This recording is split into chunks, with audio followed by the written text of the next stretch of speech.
in relation to this. But what I thought I would do is just divide it, and I'm going to try to stick to 10 minutes. I tend to be either really, really quick or really slow, so I'm never bang on. So just shout if I'm going over time. So I was going to talk about this from a personal perspective. And then I was going to talk about it with my advisor hat on. I'm an employment partner at Linklaters, and I'll just go into my background in a minute. And then I was going to talk about it as a senior female leader within Linklaters, so from the institutional perspective as well. Just for those of you, I don't think any of you know me, I made partner at Linklaters in 2010. In fact, I was the first part-time partner at Linklaters at that time. In 2014, I was promoted to Global Head of Employment and Incentives, and I stepped down from that in May last year. So I really did head up that division throughout COVID, and I'll come back to my experience as a senior leader within Linklaters and running it during COVID, because I found it exhausting for many reasons, work and also emotional, and for my personal background and what was going on in my life, like all of us. I have been a long-term supporter of equality. Of course, I've practiced it, but like I say, I was a power part-timer, first part-timer at Linklaters, and I also set up the Ally program for LGBT at the time of just LGBT opposites in 2014, and I was recognised in the outstanding list as an ally to that community. So from a personal perspective, just looking at my own career, what's been important to me in achieving what I've achieved, I actually think the thing that I probably didn't recognize, and this will be relevant and will resonate with some of you and not others, but the thing I didn't recognize till relatively recently, actually, I'm 47 years old now, was the importance of the right partner if you have a partner. So my husband has a pretty significant career. We met very early. He's actually a surgeon, and he was on the track to be a consultant surgeon, and I was a lawyer. We had 3 children pretty early on. So I've got a 20-year-old, an 18 and a 16-year-old now. And throughout that, there was never any question that we were equals, and he had to pull his weight and I would pull my weight, and we supported each other. We weren't competitive with each other. And it's only now when I look back that is the only way that I can see of making it better for yourself. Don't stick around if you want a career and you want to achieve, your partner's got to buy into that if you have a partner, in my view. Of course, if one of you doesn't want to work, that's your choice as well. But if you want a career and you want to get somewhere in it, you need the support and the belief of that person in your life. I also think it's really important to stick to your values and know what you want out of life. So if you want work-life balance, you shouldn't be compromising in relation to that, and you shouldn't compromise on your values either. I don't think you can sugarcoat it in the law. My career has not been easy at all times. It's been pretty tough. I've cried in toilets. I cried last year. There's been all-nighters. There's been times when I have missed out on seeing the children. I won't lie. I've tried to prioritise them. I've wanted to be a proactive parent, but there have been moments where I've been working exceedingly difficult. So don't expect it to be easy. Throughout my journey, though, I've always asked for help. And I've always had male and female allies, actually. I didn't always have women role models to look up to, because believe it or not, when I made partner, like I say, there was no other part-time female role model. I had 3 children when I made partner. So all of those things were slightly different. But yeah, do ask for help, and having male support was really key to me, both from within my institution where I worked, so speaking to my male colleagues, and they can be supportive. Don't always think someone has to be supportive in a senior role. Juniors can be supportive to you, my peers and my seniors, and also for me as a lawyer, my clients. I regularly kept in contact with people that I met and used those networks and spoke to them and asked for help and asked for advice. So that's very briefly my personal experience. With my professional hat on, I think, if I'm honest, I think it's naive to think that we will eliminate discrimination, right? I'm afraid to say that I don't think we are at that point in time where we're going to eliminate all forms of discrimination, direct or indirect. in the near future and potentially ever. But I do think things have changed and things have shifted. So I think there is a louder voice. Ever since Me Too, we have seen people willing to come forward, willing to raise concerns. Businesses, there is more of a focus on culture, the importance of walking the walk, tone from the top. Those people at the top are absolutely essential to driving change because they've got to stamp out inappropriate behaviour. There's recently been much more workplace activism, so people either individually or collectively raising concerns. But at the same time, you know, you look in the media, it was it yesterday or the day before, Brewdog CEOs on the front page of the news saying that he wouldn't have been on the front page of the news that long ago, right? The reality is that probably would have been not spoken about, it wouldn't have got the media attention, and those sort of things getting media attention, the result of that is it impacts the business value potentially, and therefore businesses don't want this happening because it's a huge risk for them to manage. I'm just trying, I think the other thing I wanted to talk very briefly about in professional experience, there's so much we can talk about, is hybrid working and flexible working. I mean, that is just like how fantastic. That's the upside of COVID, right? Huge shift. We've gone from, particularly in the law hadn't really truly embraced it. I always worked one day a week at home because I wanted to role model that, but I was in the minority, I would say. Now, all my partners are working at home some of the time. I mean, look at me, I'm in my gym gear, I'm in my study here with my dogs, it's all great. And I think that does, I can't see a world where we're going to reverse back to where we were. I suspect we're going to have to wait for the next 2 to 3 years to see actually how this pans out, because we all come at it with our personal perspective and our personal opinion. But I can tell you all, I'm speaking to clients all the time about how to manage this, what's it going to look like, and everyone's view is slightly different. And then finally, I think I'm probably in time, am I? With my Linklaters hat on, you know, Linklaters is obviously a firm. We want to attract the best people. It's as simple as that. We've put in place mentoring, we've put in place programs for all our minority groups, but focused on gender. If you searched me up, you will see that I believe in quotas. I'm not ashamed to say that. And I also think it's really important for institutions to vocalize targets, because as soon as you say we're going to do this, you've committed externally. So we did that many years ago. You know, I don't like the fact that we're not targeting 50% of female into the equity partnership. I've always been a bit skeptical of 30%, but and the 30% club, but we're getting there. I think Linklaters, like I say, we want to promote the best talent. I'm sure the other speakers will have this view as well. And if you're going to retain people, you need to understand that person. You need to put in systems that you're there supported. And I think that's probably all I will say from a Linklaters perspective, although later on I'm very happy to take any questions, because like I say, I could have spoken for a long time on a lot of different ways about this topic. Thank you so much, Nicola. Thank you. Sahar? Hi. Hi. Thanks for having me, and good evening to everyone. It's been quite difficult. Thank you for joining us.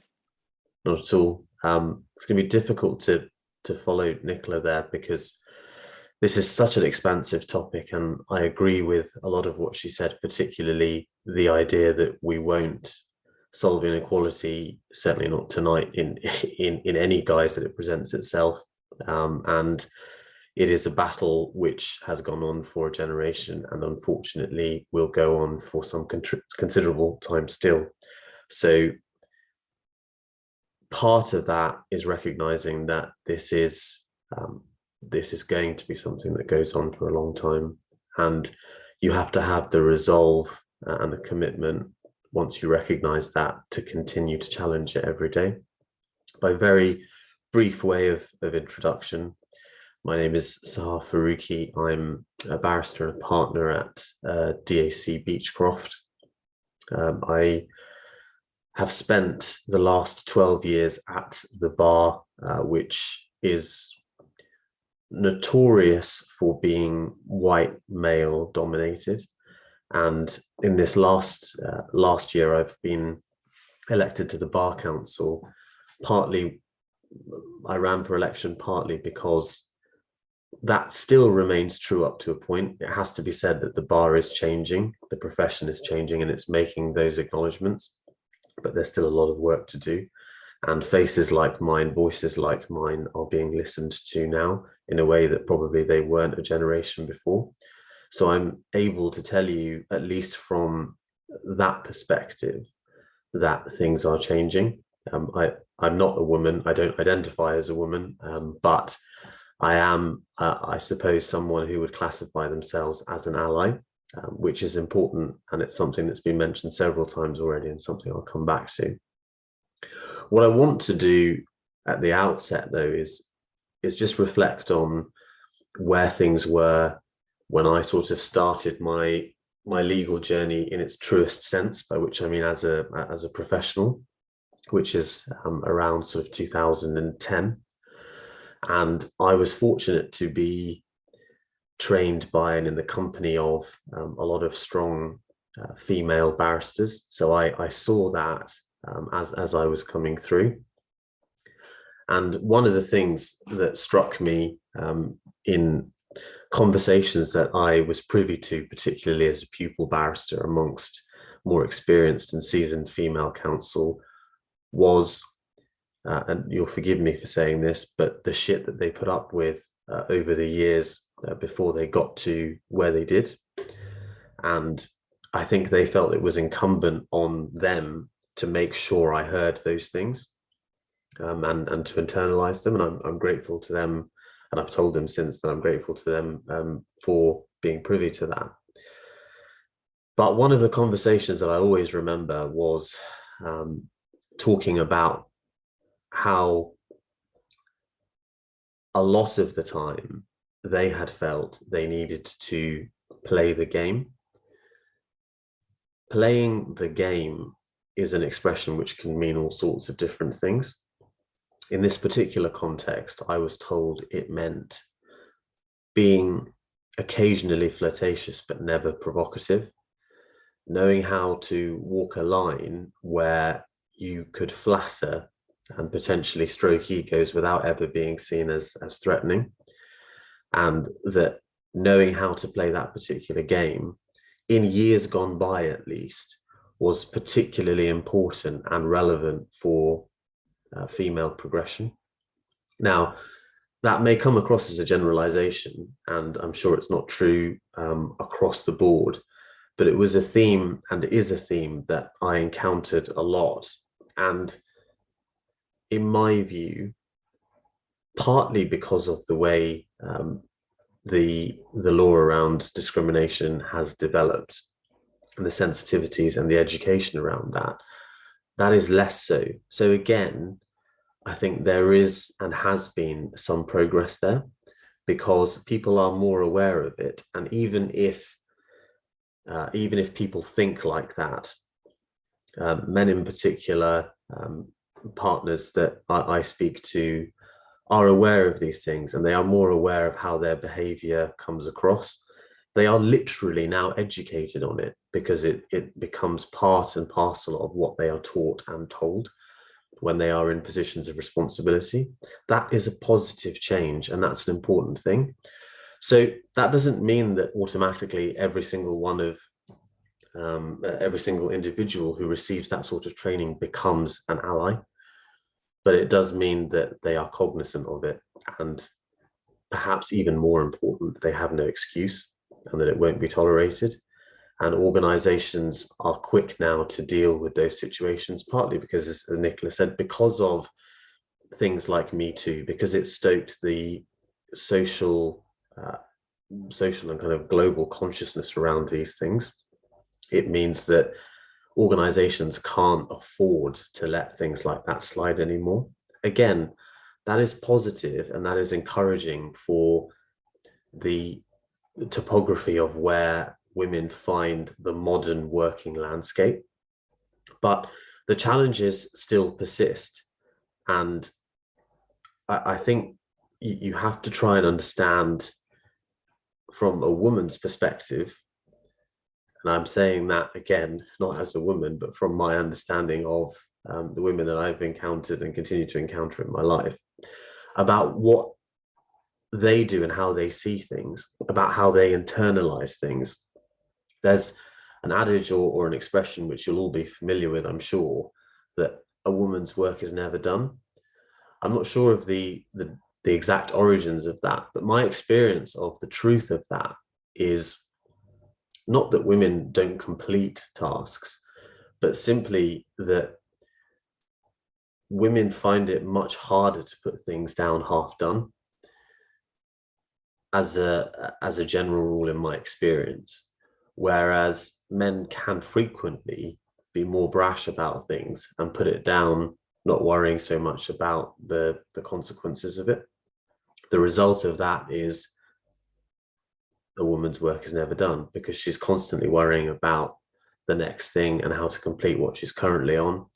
And then alongside that, there is a persistent, and this is a theme which many of you will know, particularly for mothers, there is an internalization of guilt around working too much or not working enough.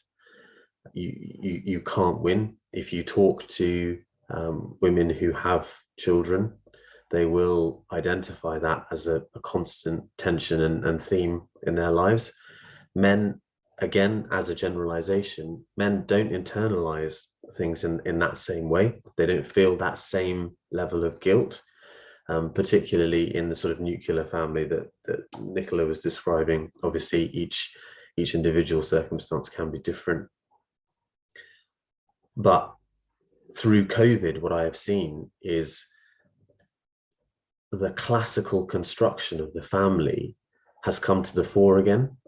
And as a generalization, when it's come to that situation of a household where two professionals are working, it's often the female who feels like the responsibility falls to her. And outside of the situations, again, and I agree with Nicola that it's really important, if you can, to have a supportive partner. Somehow it still persists that a woman can feel she has to sacrifice first. And when that happens, that's when we're losing. But those concessions are made within households. They're made privately. And from an employer's perspective, if any employee, male or female, says, I can't come to this meeting because I've got to look after my children, your obligation is to try and be flexible and try and manage the situation and make sure that they don't feel like they're under excessive pressure. What you're not doing, and I suppose what you can't really do, Nicola, you might correct me on this, is say, are you under pressure at home to be the one who's looking after the kids? Because that's not really fair on you, and you've got a career to consider here. So that particular quandary is one that exists within homes, within dynamics, and it's a very personal one, which then extends into the workplace. And it's one that each individual woman has to encounter and determine for themselves. So the last thing, just coming back to allies, which I mentioned at the start, allies are so important, whether they are male or female, or however they choose to identify themselves. It's important that everybody around is willing to actively support the dialogue that needs to take place here. What we need to do is gradually institutionalize equality. It has to be something, and that is happening. But each rung of that ladder, each step towards equality requires the input of allies from every side of the room. And it is absolutely right to say that men can sometimes stand in the way. And it's also right in the same breath to say that they can be incredibly supportive. it's also right to say that women can stand in the way of other women progressing, and female allies are also very important. There is sometimes a tendency or inclination for these things to run into competition. And if a woman has to be twice as good as a male colleague to get through, one can understand that she's not immediately then focused on what's happening with her other female colleagues. I found it interesting when Nicola mentioned it earlier about having male allies around her. I actually unmuted to ask the question, and maybe we can come back to it later, about whether there were female allies at that time, and whether she felt that she was supported in that way. It may have been early on in terms of Linklaters and that journey. But those are broadly the points that occurred to me in listening to the discussion as it's evolved so far. Thank you so much, Sahar. It's interesting to hear from a male perspective as well. I would like to welcome Angela now. I know she's based in the US. Hi, Angela. Hi, thanks for having me. I didn't know I was the only one in the US, but I feel very special being here today. I recognize a lot of you here, so I'm really honored to be here. And so, like, you guys, I gotta first start with letting you know, I literally just experienced this whole COVID situation. I'm just coming down from being diagnosed with COVID. My almost 2-year-old got it from her daycare. And so then it spread through the whole household. And so we were quarantined. This is our second week being quarantined. And so it has been very difficult without support, because we can't get anyone to come and support us. And so we had to distance ourselves from our relatives and families as well. And so it's like fresh in my brain right now, just how difficult it is to have a child in the household. Because I mean, even yesterday, you guys, like I broke down, because I had to make decisions as a lawyer. I had to make decisions as an entrepreneur. I had to make decisions as a parent. I had to make decisions as a spouse. And I just had to make decisions as a human being. And at some point, I'm going to make the wrong decisions, or at some point, I'm going to make decisions that are not right, or that I'm going to regret. And so I think that at the end of the day, like sometimes like our experiences doesn't have anything to do with gender equality, because like, at least in terms of the situation that I'm in my career, I don't have any complaints about how I'm being treated as a woman. I don't have any complaints. I actually celebrate the relationship that I have with my employer. I celebrate the relationship that I have with my spouse, so that we are practicing that gender equity within the household and outside the household. And so at the same time, like even if everything else being equal, that doesn't mean that we are still not suffering and we're still going through the challenges, which means like, okay, so if gender is a non-issue in certain situations, what do we exactly do? And my thought is that we need to take full responsibility for whatever is happening in our own homes and in our own minds and in our own lives. And that doesn't mean anything fancy. Like it doesn't mean that like you have to like do things or do more homework and do more work or self-work or self-development or whatever. I think it all boils down to compassion. Because when you are burnt out because of all of the decisions that you're making and all the problems that you're dealing with, you are bound to make those mistakes. And at the end of the day, compassion is going to be what still floats your boat. And I think that on the same token, not everybody is in a position where they are satisfied with the gender equity situation that's happening in their lives or in their careers or in their relationships. And I think each person has the right and the responsibility to have that conversation with their partners, with the companies and their employers. And the bedrock of those conversations should be compassion.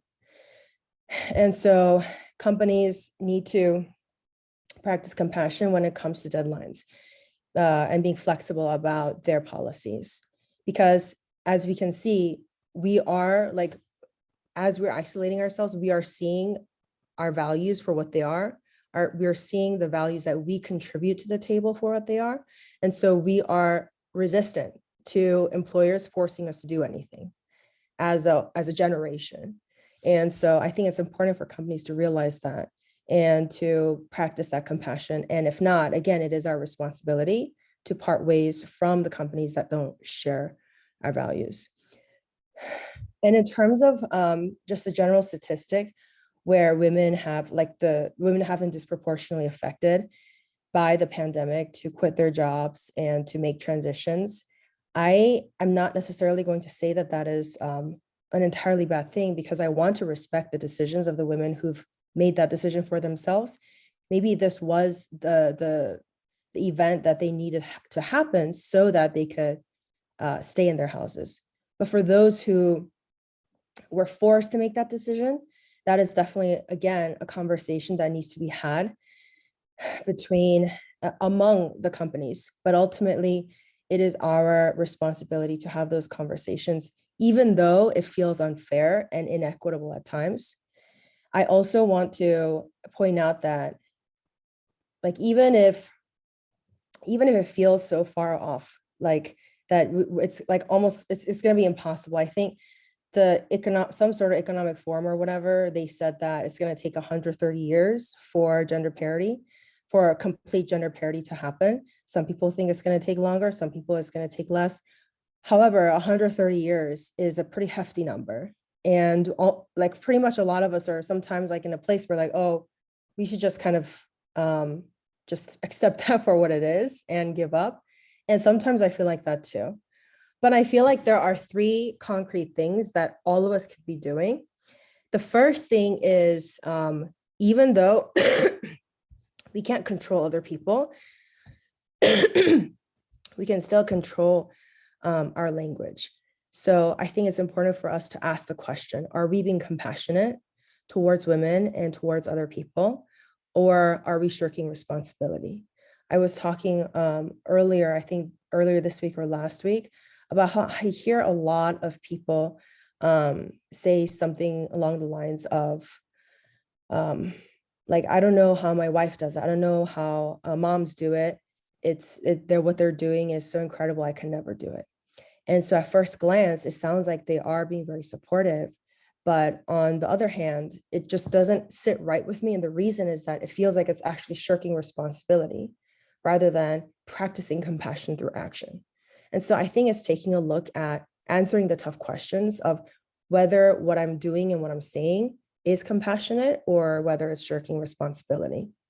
The second thing is kind of along the same lines, being willing to question your own biases. So I hear a lot of people when I share certain stories or things that happen, I hear a lot of like, oh my gosh, that's so ridiculous. I can't, people are still ridiculous like that. And so we try to distance ourselves from like, oh, those people are very sexist or racist. I'm definitely not. And so as long as we're woke, I don't have to worry about other people who are being racist and sexist. And I think that is one of the biggest mistakes that I see, because even as I can claim that I don't have any biases, I still have them no matter what, because they're generationally been handed to me. And so we should also be willing to ask ourselves, how am I contributing to the bias? Whether I'm being silent, whether I'm saying anything, whether I'm doing nothing or whatever it is. I think we need to do the hard work of looking at our words and our actions. And the third thing is, again, along the same lines, but more concretely, actively speaking out against inequity. So whenever we see somebody in a meeting, like a woman is being interrupted, or somebody who's a minority whose voice is being shut down, I think that our responsibility is to say something about that. And this is some of the things that's the hardest to do. I can't do it every time, especially when we feel like we're not in a position of power. But this is something that we are able to do that can make a difference in the world and make the change that we want to see. Now, those are 3 things that I feel like are tasks that we're responsible for, no matter where we come from. But the thing is, ultimately, even if you feel like you can't do these things, even if you feel like you can't speak for yourself or for other people, I want to emphasize that it's still okay. Because the more we judge ourselves for not showing up for other people, the more you're staying away from the actual work. because we need you to stop judging yourself and start showing yourself compassion so that you can show up again. And so that is, I think, the tough work that each of us have to do, even though a lot of the times we want to kind of look at statistics and then like put a wall between like, oh, I'm not part of that statistic or I'm not part of the number. But that is something that I try to remind myself each day, because ultimately we can't control companies, we can't control policies, with exception, of course, of those who are in leadership and those who are shaping policies. But even if we're not in those positions, there is always still a part for each of us to do, no matter where we're at in our lives. Thank you so much, Angela. That was very insightful. Thank you for sharing your experience with us. James, hi. I would like to welcome you. Hi. Hi there. Hi there. So Hi. very interesting so far. They've cut out so many of the points I was going to make, so I'll have to just go with the few I've got left. So I've been in the legal profession for about 30 years. I qualified as a solicitor in 1994, and I've worked in private practice and in-house. And sadly, whilst there has been change, there's barely been change. And I was really reminded of that over the past couple of months. I've been volunteering in some of the evenings, and 3 of the other volunteers that I've been with are connected to the legal profession. And the 3 are female. One is a solicitor in private practice, another is a solicitor working in-house, and another is a secretary working for a firm in the city. And in conversation with them on separate occasions, all 3 of them made the point that the legal profession is still a boys' club. And that's certainly my perception. And I think the difficulty that we in the legal profession face is that it's very immune from outside influences. So if Marks and Spencer do something that the public don't like, the public have a reaction to that because they have some sort of affinity with Marks and Spencers. If Clifford Chance do something that the public shouldn't like, the public probably don't even care, because Clifford Chance doesn't mean anything to them. And that's why we may well see bigger changes going on in the in-house environment rather than in private practice, because you're talking about a business as opposed to a legal firm. And I think that's something that we need to get over. And it certainly for me has been again brought out through what's happened with COVID. I think for me, the statistics that we see around COVID, if they say anything, they say that what we had in place was not sufficient to allow equality to prosper. If COVID comes along and what we had in place immediately sees women being put back by 30 years, it wasn't right. And given that I've been in the profession 30 years and barely seen anything change, how much longer will it take for us to recover that ground within the legal profession? I see it with remote working. I like the idea of hybrid working. I was using hybrid working with my team in-house for a number of years before COVID.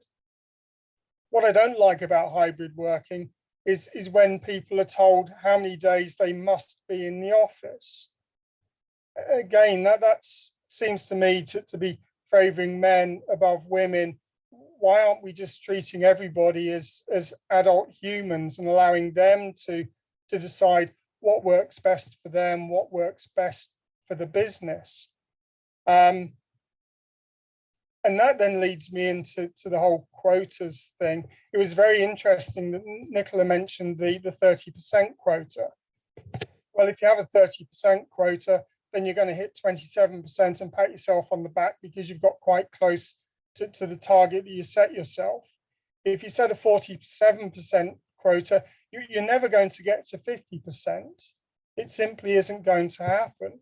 I almost feel like we're at the point where we need to be taking affirmative action and saying, okay, here's your quota, it's 75%. Now see what happens. And this leads me into my biggest point around allies, which is I think there needs to be a complete mindset change within men. I've been in so many executive meetings where the conversation has been around, why shouldn't this woman be promoted into this position, rather than why should she be promoted into the position? And it seems like a woman has to prove herself before being given a position, whereas a man is given a position to allow him to prove himself. And until we get past what may be a conscious bias and an unconscious bias in terms of how we're perceiving men and women for advancement, then we're always going to have this issue that men are being promoted ahead of women because they're seen as being more ready for the job, more capable of doing the job. They're the safest way to deal with it. I think we also need to be a bit wary. I saw a very good statistic during the pandemic, which said that where there is a crisis, the best leaders to bring a business out of the crisis are women. And that's brilliant. But what we need to be careful of is seeing a crisis and saying, right, now let's put a woman in charge and let her deal with it. And not taking into account that we've put her in the worst possible position to succeed. And therefore, if she doesn't succeed, it isn't necessarily down to her. So again, I think that needs to be a mindset change. And then the thing that I would really finish with is that comment from McKinsey that we need to take action now. I think that is so important. As I've said, I've been in the profession for 30 years. I've seen change, but it's very little change. If we don't take drastic change now, I can see very little changing over the next 30 years. Oh, thank you very much, James. Before we move to the Q&A session, would any of our speakers like to add anything to the opposing colleagues' statements? Before we ask questions from the audience? I would just say that I don't think any of them were opposing. I think that the views actually broadly span a degree of consensus. So I don't think anyone is saying that equality is a bad thing, although I'm aware of where the limits lie. But I didn't detect any opposition as such.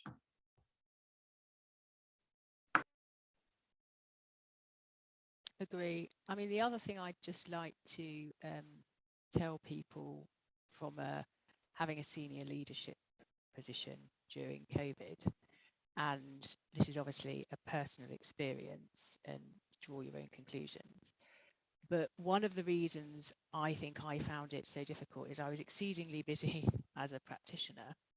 I was managing the team, but actually one of the things, and I've spoken about this with my peers within Linklaters and other firms, is I was proactively speaking to everybody all the time because I was reaching out and worrying about them, probably over worrying. And, you know, I was taking the time where people, for instance, I had someone who was mentally very unwell. I had a secretary whose mother died. I had another secretary where I had to call her because she hadn't had any sleep for 3 days. I had a very senior person who's she discovered her husband had an affair.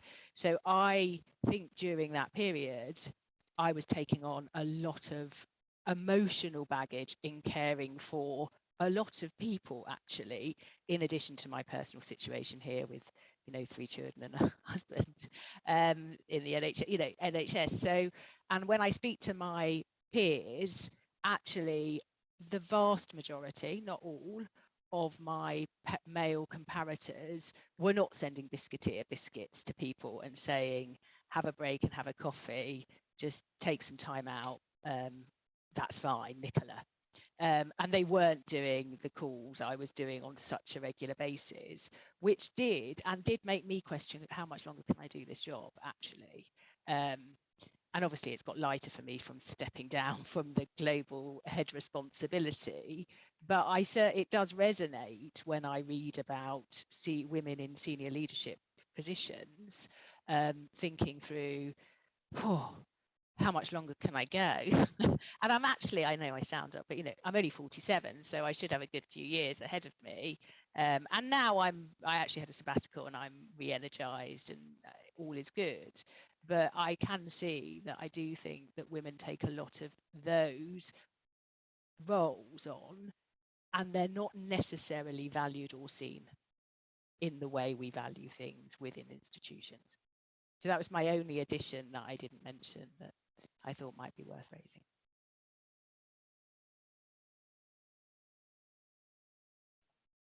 Thank you, Nicola. Would anybody else like to add anything? Or should we just move to the Q&A session? Looks like we're all good. So Anne, would you like to add anything before we move to the questions from our audience? Yeah, so I'd just like to ask our panelists that obviously putting more women into senior positions, as well as being important for equality, it also increases profitability for employers, which is why there's been a lot of talk about diversity and inclusion recently, and more so 2022 than ever before, and that is because having more women in senior positions and having a more diverse workforce actually increases profitability. So having gender bias and different issues like that in the workplace hinders this development.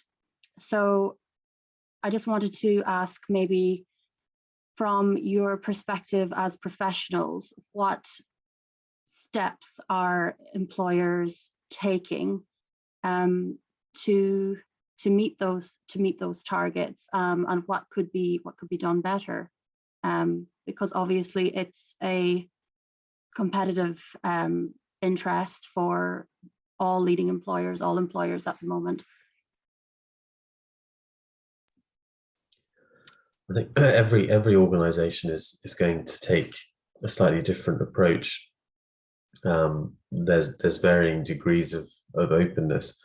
One thing which is increasingly common is the publication of information around the gender pay gap and making it apparent both internally and externally what remains around that.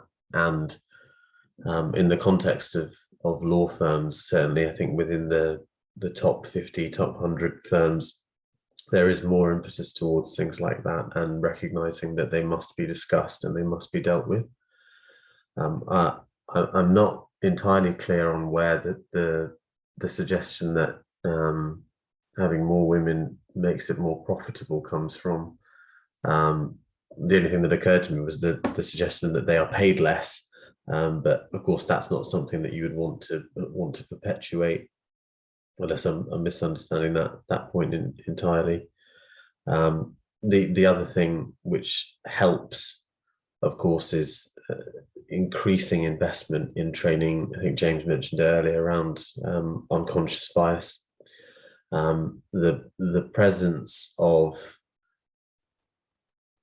those sorts of concepts and the involvement of trained professionals, whether it's from HR or anywhere else in interview processes, are now designed to remove some of that.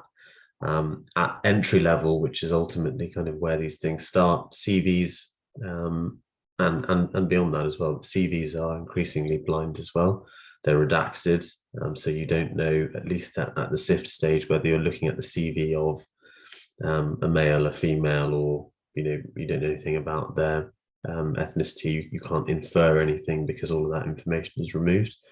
Those things are all designed to remove unconscious bias and to present the hiring partners or the hiring associates, whoever it is, to present them with the raw facts, because it should be the best person for the job. That's what's important, not whether they are a man or a woman or the color of their skin or any other characteristic. I mean, I can make a few comments on that. I think, Sahar, in relation to making it more profitable, I'm guessing that Joanne probably has got that from one or two of the McKinsey reports, because McKinsey examined a number of companies within the US, I believe, and there was a correlation between increase in share price and the diversity at board level and including more women. There was, I think that was in 2017, something like that. In terms of what steps I am seeing being taken in the broader world, I think it's really important to realise that a number of regulators, so particularly the FCA and PRA in the UK, but other financial services sector regulators, have spoken about the importance of D&I as a whole rather than targeting gender, and have also asked the businesses that they regulate to put measures in place to ensure that they drive change and increase the presence of groups within the businesses. They've also made links, albeit it hasn't been borne out by that much evidence, between cultural problems and ultimately crises within businesses and a lack of D&I within the businesses, but much more research needs to be done in relation to that. So businesses, the most progressive businesses, are beginning to make D&I, or equality D&I, however you want to, whatever you want to call it, a part of individuals' performance appraisals. I don't like using the word appraisals, but reviews in relation to performance, and on occasion are also linking pay to that.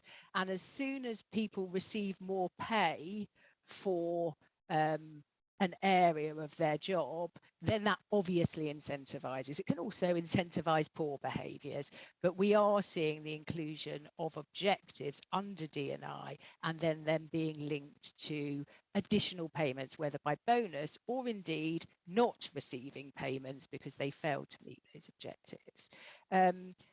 They are, certain areas are reaching out to universities to understand what would attract people, because of course you've got to recruit people into the area, and there has, no doubt, you're all aware, in STEM, for instance, there has been a shortage of women, and now because of the enormous work done within schools, more women are coming into STEM and now applying for roles like that. Once you get in the legal world, once we have, and I'm sure other people will have the same experience, but programs have been put in place to identify people that are failing, and then also to identify talent, to put mentors in place, also sponsors, which are slightly different, of course, to mentors, and just ensure that we are assisting people in achieving the best that they can, and also ensuring that, well, why are people leaving? We need to understand why. For instance, we at Linklaters had a real problem of people, women between 2 and 4 years qualified, leaving. And this is about 6 years ago when I was analysing the data. I also saw fewer women, far fewer women were being given the highest ranking of outstanding, because we have 5.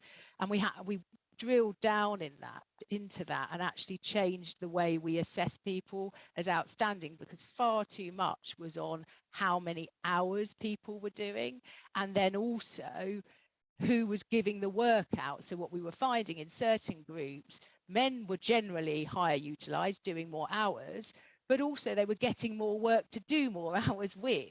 So there was a real problem. So we changed the way we measure, and now I'm pleased to say we're not losing as many people between 2 and 4 years. We still lose too many, and we also have parity in relation to, in fact, we've got more women for the first time, I think it was last year, in the outstanding bucket, well, proportionately, than we did men in that area. So things like that have to be thought through, but you can't, you have to spend a lot of time thinking through and understanding what's happening to create meaningful change. You do have to look at the data, and it's qualitative and quantitative, of course. Sorry, I've probably spoken too much. I suspect that the increased profitability comes from better engagement, and Nicola's already provided us with an excellent example of that from real life, how she dealt with her team during COVID compared to how the male partners dealt with their teams. And that makes a huge difference. Now, I have an issue with financial drivers being motivators for change within companies. I've seen it not done very well. So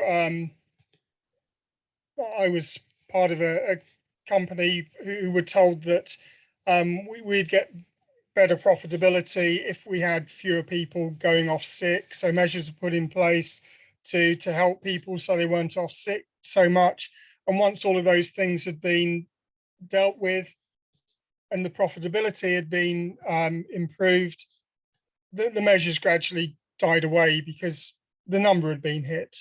And that was all that was important in that.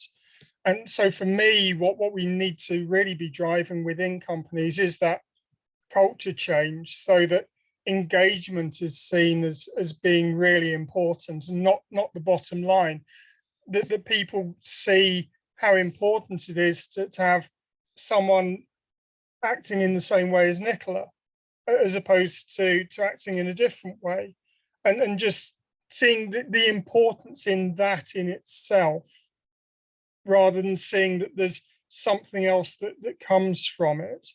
And I suppose that's a lot of what I deal with in my work now. So I do executive coaching mostly with lawyers, and the reason I work with them is to help them to become better people.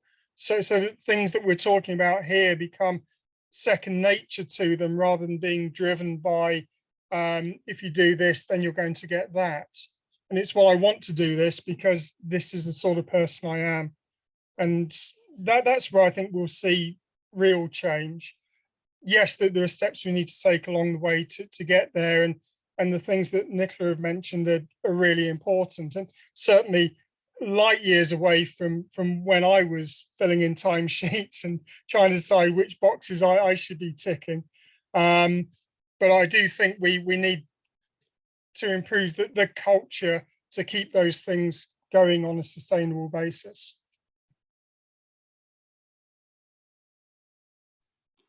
Thank you to all our panel speakers for your contributions this evening, and thank you for being here with us. It's been really insightful. I think as students, especially I think in my own experience, I spend an awful lot of time researching, but when you hear about individual, professional, personal experiences, it's completely different, and it really brings you down to earth and realize how things are actually and how long it's going to take before there is going to be proper change, before we're actually going to have move forward, and how it takes time. So I hope that the people who've joined us tonight have taken some learnings from this evening. If you would like to know more about the work that Women High Up do, then please check us out on social media for updates. And I really hope that everybody enjoys the rest of your evening. Thank you very much. Thanks. Bye. Thank you. Bye-bye. Thank you.